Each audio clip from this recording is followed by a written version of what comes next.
Buenos días, hermanos y hermanas en el Señor que nos acompañan en este curso de formación básica en los escritos de la Biblia. Vamos a continuar con la lección número 15 titulada Libros de la historia de Israel, primera y segunda de Macabeos, Esdras y Nehemías. Y lo vamos a contemplar en el nombre del Padre, del Hijo, del Espíritu Santo. Amén. Ven, Espíritu Santo, llena los corazones de tus fieles, enciende en ellos el fuego de tu amor. Envía, Señor, tu Espíritu Creador y se renovará la faz de la tierra. Oh Dios, que has iluminado los corazones de tus hijos con la luz del Espíritu Santo, haznos dóciles a tus inspiraciones para gustar siempre del bien y gozar de tu consuelo. Por Jesucristo nuestro Señor. Amén. Los libros de la historia de Israel, primera y segunda de Macabeos, Esdras y Nehemías. Primero digamos que la monarquía duró 450 años, hasta el cautiverio de Babilonia. El destierro duró 70 años. Por decreto del rey Ciro, en el año 538 a.C. se da la posibilidad del retorno a los desterrados. Lo encontramos en Esdras 1:1. Los que vuelven a la patria, el resto de Israel, llevan una nueva esperanza de restauración del reino glorioso de David, que está solo en el recuerdo de los ancianos. Hay un nuevo fervor de fidelidad al Dios de la alianza, pero no bastan los entusiasmos de unos pocos, como la familia de los macabeos, para reconstruir la unidad del pueblo y la fe en el Dios de los padres. Se necesita la fidelidad de todo el pueblo. ¿Cuál es el ambiente religioso que había? Bueno, la parte del pueblo escogido que fue llevada al exilio vivía en varios distritos de los alrededores de Babilonia. No es de pensar que fueran esclavos, porque no lo eran. Vivían en una relativa libertad dedicados al comercio y a la agricultura. La mayoría del pueblo había quedado fiel a su fe y a sus tradiciones. Se consideraba esta parte del pueblo de Dios como el resto de Israel, o sea, la parte escogida, heredera de las promesas del Señor, fiel a la alianza. En Judá, mientras tanto, había quedado un núcleo de población hebrea, la misma que abandonada a sí misma se había mezclado con los otros pueblos, adoptando sus costumbres y religiones. Al regreso entonces, los exiliados encuentran una situación política y religiosa desastrosa. El grito de júbilo por la liberación se transformó en gran desilusión. La patria tan anhelada no era independiente, sino que estaba bajo el dominio de los persas, sucesores de los asirios. Lo único que quedaba de libertad al pueblo era su autonomía religiosa, su fe en la ley y el culto. La comunidad asume entonces un carácter específicamente religioso. La ley, el templo y el culto son el objeto de búsqueda y reconstrucción. Lentamente el pueblo se orienta hacia la santidad moral, poniendo aparte sus anhelos de libertad política. Con este espíritu nacen en este tiempo las sinagogas o lugares de culto, los escribas consagrados al estudio de la ley y el Sanedrín. Esto es la autoridad interna, espiritual y jurídica. Como vemos, está demasiado mal. Ellos tenían la esperanza de llegar a la casa de Dios, al templo de Dios, y se topan con una escena totalmente desgarradora. No son nada, siguen siendo esclavos, tienen una cierta libertad, pero no tanta libertad. ¿Quién escribió estos libros? Bueno, tanto el libro de Esdras como el de Nehemías fueron escritos más o menos en el siglo IV a.C. El libro de los Macabeos, en cambio, nos muestra las luchas narradas que existieron aproximadamente durante 40 años, del 170 a.C. al 130 a.C., y el libro fue escrito en torno al año 100 a.C. La canonicidad es atestiguada por muchos padres como Clemente de Alejandría, Orígenes, Cipriano, Hilario, Ambrosio, Agustín, Crisóstomo y por los concilios de Hipona. Trento terminó con las dudas y lo incorporó al canon de las escrituras en el siglo XVI. ¿Cuáles son las características literarias de estos libros? Bueno, Esdras y Nehemías constituyen una sola obra. El autor, redactor, utilizó documentos oficiales escritos en arameo, tales como cartas y decretos de reyes persas relacionados con la comunidad de Jerusalén, lista de los repatriados y colaboradores activos en la reconstrucción de la muralla. Estos documentos fueron encontrados tal vez en los archivos del Templo de Jerusalén. El autor ordenó todos estos materiales con criterios más teológicos personales que histórico-cronológicos y conservó en bastantes casos la lengua original aramea de los documentos utilizados.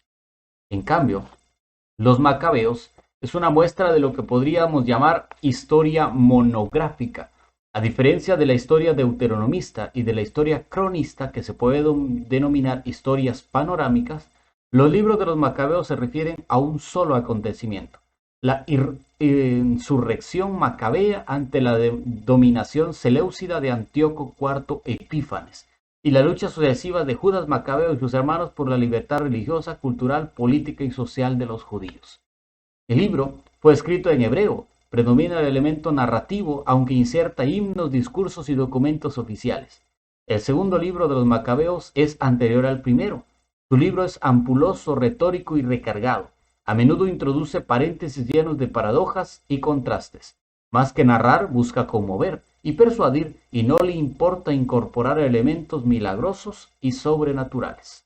Vemos entonces que el segundo libro de los Macabeos es primero que el primer libro de los Macabeos, pero en la Biblia está primero y segundo. Está un poquito al revés, pero la historia es lo que importa y lo que tiene el contenido, es lo más importante. ¿Cuál es la división y el contenido temático de estos libros? Bueno, Esdras y Nehemías formaron en su origen un solo libro y narran los hechos de la comunidad de Israel a partir del edicto de Ciro en el año 538 a.C. Los protagonistas de estos hechos son Esdras, sacerdote, y Nehemías, escriba nombrado gobernador de Judea por Artajerjes. Marcan las líneas básicas de la restauración de Israel, la reconstrucción del templo y de la ciudad santa, y la formación de una nueva comunidad israelita basada en el culto y la renovación de la alianza que se concreta en observancia de la ley de Moisés. En este momento nace el judaísmo, un nuevo tipo de comunidad religiosa agrupada en torno al templo, a la ciudad y a la ley. ¿Cuál es el contenido de los libros? Bueno, Esdras, del capítulo 1 al capítulo 6, nos habla del retorno de los judíos exiliados y la reconstrucción del templo. Del capítulo 7 al capítulo 10, nos muestra la actividad de Esdras y la restauración de la comunidad de Jerusalén. El libro de Esdras entonces se puede dividir en dos partes. El libro de Nehemías se divide en 4 partes. Del capítulo 1 al capítulo 7 nos habla de la primera misión de Nehemías. Del capítulo 8 al capítulo 10 nos muestra la lectura de la ley y la renovación de la alianza. Del capítulo 11 al capítulo 12 nos muestra cómo se reorganiza la comunidad por parte de Nehemías. Y en el capítulo 13 nos muestra la segunda misión de Nehemías en Jerusalén. En cambio, el libro de los Macabeos cuenta la lucha de los judíos dirigida por Judas el Macabeo o Martillo y sus hermanos contra los seleucidas para defender la libertad religiosa y política. El primer libro sintetiza los 40 años de guerra entre el 175 y el 124, mientras que el segundo libro narra con estilo distinto los hechos de los primeros capítulos del primer libro de los Macabeos. ¿Cómo podemos entonces desarrollar un poquito mejor el contenido de estos libros? Bueno, vamos a ver algunos. Primer libro de los Macabeos se divide en 4 partes. Primera parte, del capítulo 1 al capítulo 2, y nos muestra las causas de la rebelión y nos muestra a un señor llamado Matatías que desencadena la guerra santa. Del capítulo 3 al capítulo 9 nos muestra a Judas Macabeo, jefe de los judíos. Del capítulo 10 al capítulo 12 nos muestra a Jonatán, jefe de los judíos y sumo sacerdote, que quedó en lugar de Judas Macabeo. Y del capítulo 13 al capítulo 16 nos habla de Simón, sumo sacerdote y etnarca de los judíos. Estas son las 4 partes entonces en las que se divide el primer libro de los Macabeos. El segundo libro de los Macabeos, bueno, este ya se divide en 6 partes. ¿Cuáles son estas 6 partes? Primero, del capítulo 1 al capítulo 2, las cartas a los judíos de Egipto. En el capítulo 3, la historia de Heliodoro. Del capítulo 4 al capítulo 7, una propaganda helenística y persecución bajo Antíoco Epífanes. Del capítulo 8 al capítulo 10, la victoria del judaísmo y la muerte del perseguidor. Del capítulo 11 al capítulo 13, la lucha de Judas contra los pueblos vecinos y contra Lisías. Y del capítulo 14 al capítulo 15, la lucha contra Nicanor y la muerte de Nicanor. ¿Cuál es el mensaje y la enseñanza de estos libros? Primero, la fidelidad al Dios de los padres y al judaísmo contra los cultos paganos. Es la condición básica para conservar la unidad y la identidad del pueblo escogido por Dios para las grandes promesas. La lucha por la fe empieza en esta tierra y tiene su victoria definitiva solo más allá del tiempo. Es importante por la fe en la resurrección. También, en Segunda de Macabeos, es importante la doctrina de la inmortalidad personal y el valor de la oración por los muertos. El autor invita a un absoluto monoteísmo y fidelidad a la fe de los padres. Yahvé, único Dios a quien adorar y servir, se le puede encontrar en la oración. Dios es justo remunerador, que no deja a los justos sin ayuda. Los que caen en batalla o reciben la persecución o el martirio, resucitan a la vida, mientras que los impíos recibirán el tormento para siempre. ¿Cuál es el contenido teológico y espiritual que tienen Esdras y Nehemías y los Macabeos? Bueno, primero, pilares de la restauración de Israel. Vemos como la ciudad santa, Jerusalén, con su templo y la comunidad basada en la observancia estricta de la ley. Detrás de la ley está siempre un Dios vivo que habla y actúa, y acompañado de la ley está un culto cálido y sincero y una plegaria espontánea. La comunidad asume un carácter específicamente religioso, busca la santidad moral, poniendo aparte sus anhelos de libertad política. Con este espíritu nacen en este tiempo las sinagogas o lugares de culto, los escribas consagrados al estudio de la ley y el Sanedrín, es decir, la autoridad espiritual de Israel. La acción combinada de un sacerdote exigente y erudito, como lo es Esdras, y la de un seglar enérgico y comprometido, como lo es Nehemías, ha conseguido el milagro de reconstruir la comunidad de salvación. Y todo ello sin alardes personalistas. Lo único que importa es la misión que Dios les ha encomendado. ¿Cuál es el contenido teológico de los Macabeos? El segundo libro tiene una mayor densidad religiosa y mucho menos interés político y militar que el primero. Ambos libros ponen en evidencia las tremendas pruebas que sufrió el pueblo escogido por querer imitar a los paganos y destacar el auxilio de la divina providencia en aquella lucha de vida y muerte, que humanamente hablando habría debido tener por consecuencia la aniquilación del pueblo pequeño judío. Por tanto, la fidelidad a Dios es condición básica para conservar la unidad y la identidad del pueblo escogido.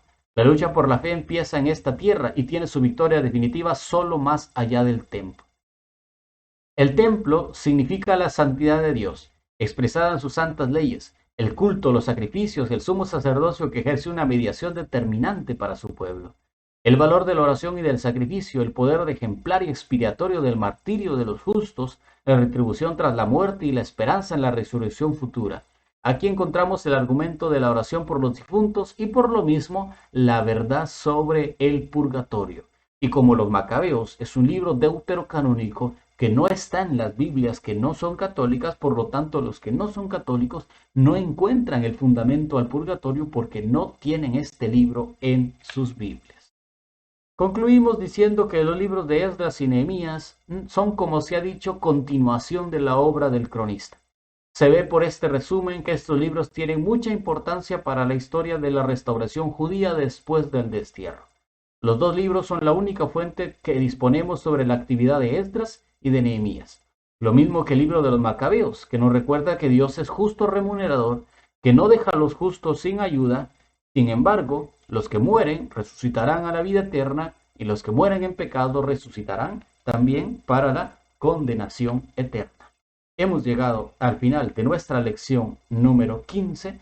Si Dios quiere, nos vemos en la lección número 16, ya entrando a los escritos de los profetas.